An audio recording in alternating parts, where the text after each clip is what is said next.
Bon, alors mon livre s'appelle, le titre, c'est Maman, maman, va-t'en. Quand on lit le livre, on comprend, je crois très bien pourquoi c'est mis comme ça. Maman, maman, c'est un appel, comme faisait beaucoup ma fille quand elle était petite et plus tard. Et le va-t'en, ça venait après, pas te faire voir en tout cas. Voilà. Bon, ça veut être surtout un témoignage sur ce qui se passe dans le milieu des soins psychiatriques, qui n'est pas très, très joyeux, parce que ma fille aînée dont je parle dans ce livre, s'est suicidée il y a 10 ans, il y a eu 10 ans le mois de décembre, à la suite de soins psychiatriques qui l'ont amené à ça. Et donc, dans le livre, il y a à la fois le récit de sa vie et le témoignage, parce que j'ai pensé que c'était utile, pour moi c'était même indispensable de parler de ça, d'ajouter ma petite pierre à ce que font des tas d'autres gens par rapport à des situations comme ça. Je pense qu'il y a des choses à dire et je vais essayer de les dire. Ça ne portera peut-être pas beaucoup d'effets, mais enfin voilà.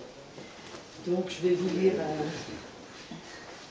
un petit chapitre dans lequel je parle de ce que c'est en quelque sorte de l'hospitalisation à la demande d'un tiers.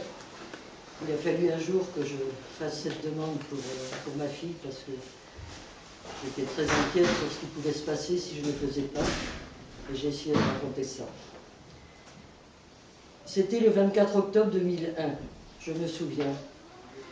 Depuis quelque temps, Christine ne répondait plus aux appels téléphoniques, n'ouvrait plus sa porte aux visiteurs, ne payait plus ses factures. Inquiète, j'appelle le docteur D qui la suit à l'hôpital de Pontoise. Il ne comprend pas que ces lettres, pour convoquer Christine au dispensaire de la rue de Rouen, ne suffisent pas. Il est vrai que Christine s'attend à être suivie par le médecin qui lui a été indiqué, le docteur D, à l'hôpital, alors que les convocations envoyées par la poste lui indiquent un autre lieu et un autre médecin. Quand je lui dis que Christine n'ouvre plus son courrier, cela ne semble pas le troubler. Incompréhensible, ces médecins. Peu après, je réussis à obtenir un rendez-vous pour lui demander ce qu'on peut faire. Il répond froidement. HDT, hospitalisation à la demande d'un tiers. Qui peut faire cela? Moi, bien sûr. Comment? Ah, ce n'est pas facile. Il faut 2 prescriptions médicales.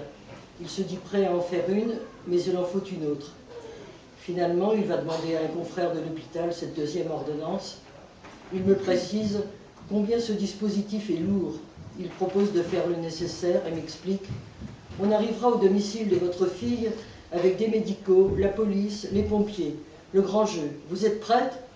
Comme si pour moi c'était simple. Et si Christine se suicidait chez elle? Cette éventualité m'affole et me terrifie.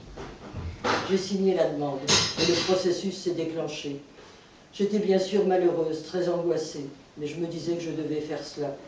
En même temps, je pensais à la violence de cette procédure. J'avais mal pour Christine.